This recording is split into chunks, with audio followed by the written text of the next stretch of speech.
자, 1번부터 바로 보겠습니다. 자, 국토의 계획 및 이용에 관한 법령에 의하여 지정되는 것이 아닌 것은, 자, 여기 써 있는 것들이 다 이게 무슨 구역이든 무슨 뭐 도시든 이렇게 정하는 건데, 그 국토 계획 및 이용에 관한 법률에 따라서 지정되는 것은 1번 시범도시죠. 시범도시라는 게 국토계획법에 저 뒤에 가면 있었다고. 1번이 답이에요. 그렇죠? 네, 그러면 농업진흥지역은, 농업진흥지역, 이따가 농지법 우리 마지막 시간에 할 때 그 우리나라 농지법이 우리나라 농지를, 자, 농업진흥지역, 농사가 잘 되면 이 농지를 농업진흥지역으로 지정하고 또 농업진흥지역으로 지정하지 않은 농지, 이렇게 돼 있어요. 구분이 돼 있습니다. 농지법에 따라서 이 관할 특광도지사가 농업진흥지역이 지정이 된 농지, 농업진흥지역을 지정하지 않은 농지 이렇게 정한다고. 지정하지 않은 농지. 그런데 농업진흥지역이 다시 두 개주로 갈라지잖아요. 그렇죠? 농업진흥지역이 이따가 우리 마지막 시간에 볼 건데, 농업의 진흥구역하고 농업의 보호구역으로 구분된다고요. 이렇게. 자, 그러면 농업진흥구역이든 농업보호구역이든 얘네들은 다 농업진흥지역에 들어가는 거예요? 들어가는 거죠. 네, 농업진흥지역 자체가 두 가지로 구분된다고 했기 때문에 농사가 잘 되는 농지는 농업진흥지역 정한다고요. 보존하기 위해서. 근데 정할 때 이 안에서 이걸 두 가지로 이렇게 나눈다고요. 그래서 이렇게 생각하시면 돼요. 농업진흥지역 자체가 이렇게 네모가 있으면 이 안에 이렇게 노란색으로 다시 이렇게 진흥구역이 들어가는 거고, 이렇게 진흥구역이라고. 그럼 이 주변 땅을 우리가 보호구역이라고 생각하시면 돼요. 그래서 이따 배우실 건데, 이 농업진흥구역은 농지가 이렇게 실제 농사 짓는 땅이 이렇게 집단적으로 모여 있는 곳이고, 보호구역은 진흥구역을 도와주는 땅이라고요. 그럼 일단 진흥구역이든 보호구역이든 농업진흥지역이다. 근데 얘는 무슨 법으로 정하는 거예요? 농지법으로, 국토계획법으로 하는 게 아니라고요. 그래서 국토계획법에서는 1번 시범도시고, 그 다음에 그 3번의 도시개발구역 지정은 어디서 했어요? 도시개발법에서 해야 되는 거죠. 투기과열지구는 주택법에 따라 지정한다, 이렇게 해야 되겠죠. 주택법에 따라서. 그다음에 농공단지를 정하는 것도 산업 입지 및 개발에 관한 법률, 이런 법이 있어요. 무슨 말인지 아셨어요? 1번 문제부터 틀리셨어요? 예. 아셔야죠. 예. 그러니까 만약에 1번 지문을 용도 지역, 용도 지구 이렇게 냈으면 쉽게 맞췄을 거라고요. 근데 조금 이제 잘 안 보는 지문을 낼 수도 있어요. 저 국토계획법에 가보면, 국토계획법에 저 맨 뒤에 가보면 시범도시 이런 것들이 있다고요. 그 다음에 맨 앞에 보면 그거 말고 또 이렇게 있어요. 그 보시면 그 국토계획법 맨 앞에 보시면 그 도시의 지속 가능성 평가 이런 것도 있어요. 지속 가능성 평가 거기다 메모를 하세요. 시범도시 옆에다가 도시 지속 가능성 평가 이렇게 도시 지속 가능성 평가라는 것도 국토부 장관님이 국토계획법에 따라서 이런 것들을 평가할 수 있다. 국토부 장관님의 업무라고 볼 수 있어요. 그 두 개를 기억하셔야 돼요. 시범도시나 도시 지속 가능성 평가도 둘 다 국토부 장관님의 업무이다. 이렇게. 자, 두 번째 문제. 자, 도시 계획 등에 관한 설명이다. 옳은 것은, 그 우리 국토계획법에서는 맨 앞에 보시면 광역도시계획이라는 게 있고, 그 다음에 이 광역도시계획 밑에 도시 기본계획이라는 게 있죠. 그 다음에 광역도시계획에 부합하고 도시기본계획으로부터 지침을 받아서 우리 일반 국민들의 권리를 침해하는 도시관리계획. 자, 이런 세 가지 계획 자체가, 자, 비구속적 계획은 수립승인 요건 이반 결정이잖아요. 그죠? 이반 결정. 근데 문제는 우리가 예전에 도시기본계획과 도시관리계획을 이렇게 묶어요. 묶으면 얘가 무슨 계획이 돼요? 이게 도시계획이 된다고요. 근데 문제가 보면 도시계획 등이라고 물어봤잖아요. 도시계획 등. 그러니까 도시계획만 물어보지 않고 도시계획 등이니까 광역도시계획도 이것도 물어보겠다는 거잖아요. 취지가. 그렇게 기출문제에서 그렇게 냈다고요. 그러면 도시계획 등에 관한 설명이다. 옳은 것은 이렇게 나왔는데, 이게 지금 답이 1번에 보시면 그 광역계획권은 장관님이나 시도지사가 정한다. 1번에 보시면요. 우리가 광역도시계획을 수립하려면 제일 먼저 2개 이상 도시를 이렇게 묶어야 되죠. 그럼 우리 뭐라고 그래요? 광역계획권이라고 그랬었잖아요. 광역도시계획을 수립할 때는 광역계획권을 먼저 지정한다. 근데 광역계획권은 청주와 청원 같이 이렇게 충청북도 안에서만 지정되면 그건 같은 도기 때문에 같은 도 안에서 정할 때는 도지사가 광역계획권을 정하는 경우도 있고, 그다음에 서울특별시하고 경기도 도시들 이렇게 제가 30개 묶는다고 그랬었어요. 그거는 서울시와 경기도를 묶기 때문에 서울시와 경기도 높은 국토부 장관님이 광역계획권을 뭐하나 둘 다 지정한다 이렇게 지정. 그러니까 1번 지금 맞았어요, 틀렸어요? 어디 틀렸어요? 광역계획권의 지정은 국토부 장관 또는 도지사 이렇게 해야 되겠죠. 국토부 장관 또는 도지사가 해야지 시자가 붙으면 안 된다고 제가 수업 시간에 여러 번 강조했던 거예요. 이거 다 잊어먹어서 그렇지, 그렇죠? 네. 그러고 나서 광역도시계획을 이제 수립해야 돼요. 광역도시 2번 보시면 광역도시계획의 수립은 어떻게 수립하는 거냐면 광역계획권을 정하고 나서 그 다음에 광역도시계획을 수립한다고요. 그러면 광역계획권으로 쏙 들어가서 도지사가 정하는 청주청원, 국토부 장관님이 정하는 서울시와 경기도를 묶은 데 가서 광역도시계획을 수립할 때는 광역도시계획을 이제 수립을 한다. 그럼 수립권자.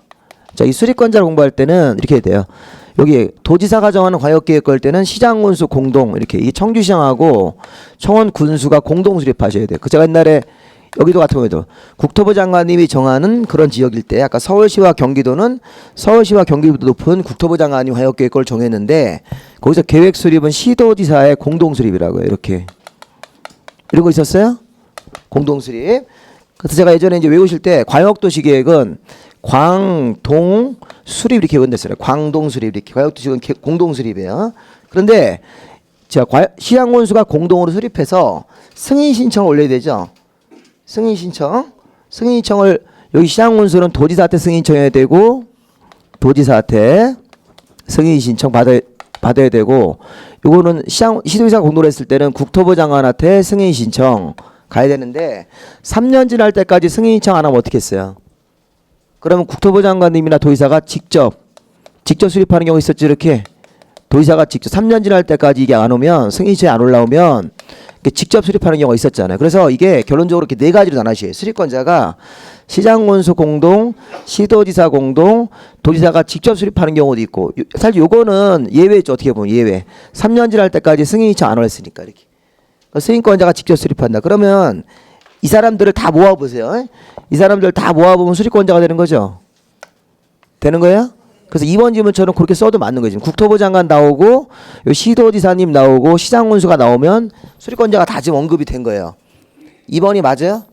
네, 2번이 맞는 질문이에요. 국토부 장관, 시도지사, 시장군수가 다음 법정된 구분에 따라 수립한다. 이렇게 나눠서 네 가지로 착 나눠서 각각 수립을 하게 된다. 이렇게 돼 있었죠. 그러니까 이 부분을 모르시면 빨리 집에 가서 정리를 하셔야 돼요. 광역계획권을 지정을 하고 도지사가 국토부 장관님 여기 청주청원 이렇게 청원 같은 데는 도지사가 정하고 계획은 공동수립. 그다음에 서울시 제가 옛날에 서울시하고 경기도를 묶는 서울시 광역계획권 실제 이름이 그렇다니까요.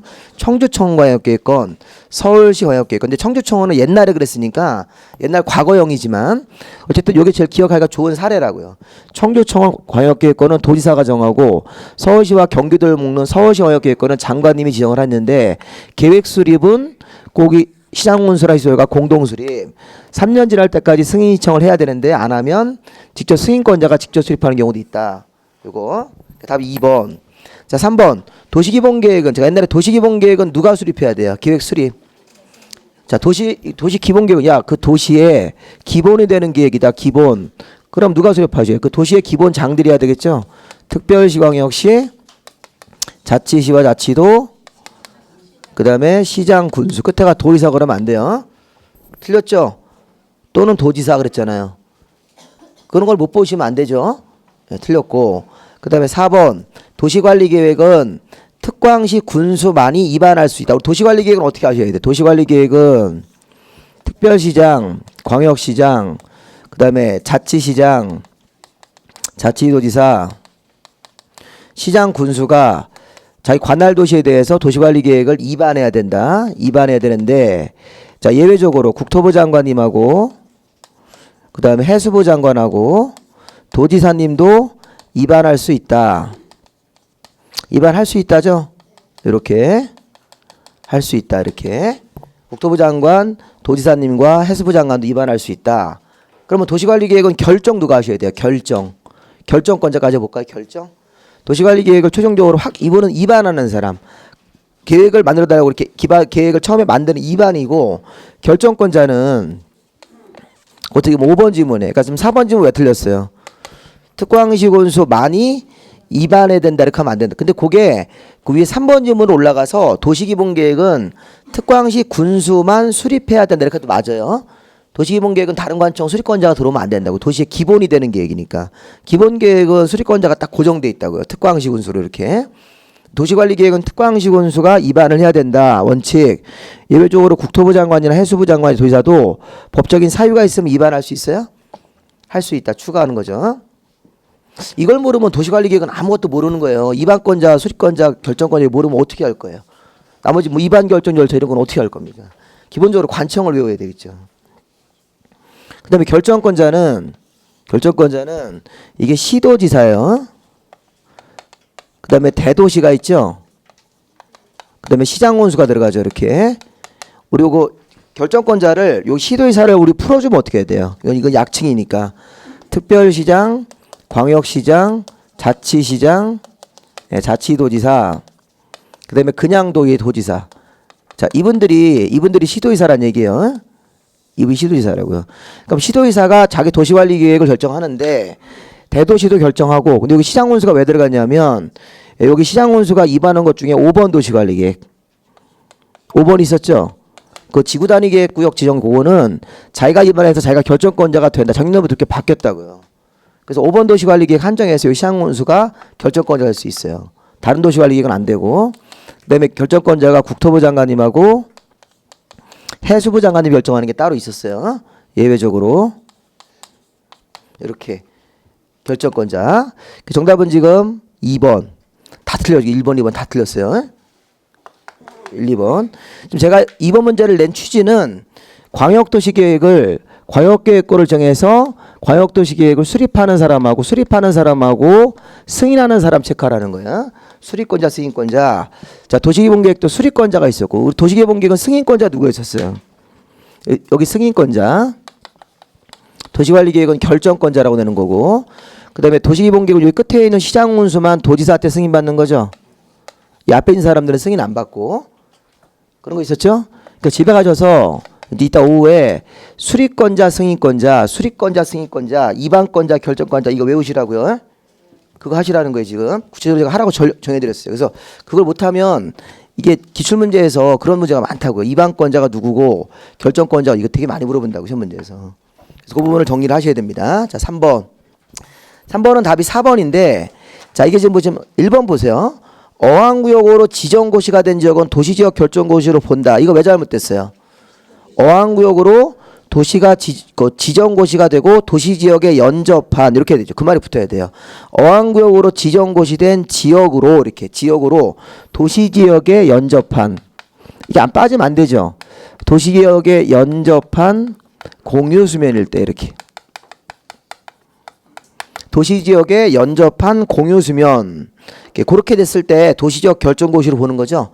조건이 빠지면 안 된다는 거예요. 항만구역, 어항구역 얘네들은 도시지역에 연접이 되었을 때 그 항만구역 들어간 장소가 도시지역 결정고시로 본다. 우리 이걸 뭐라고 그래요? 용도지역의 지정특례라고 그래요.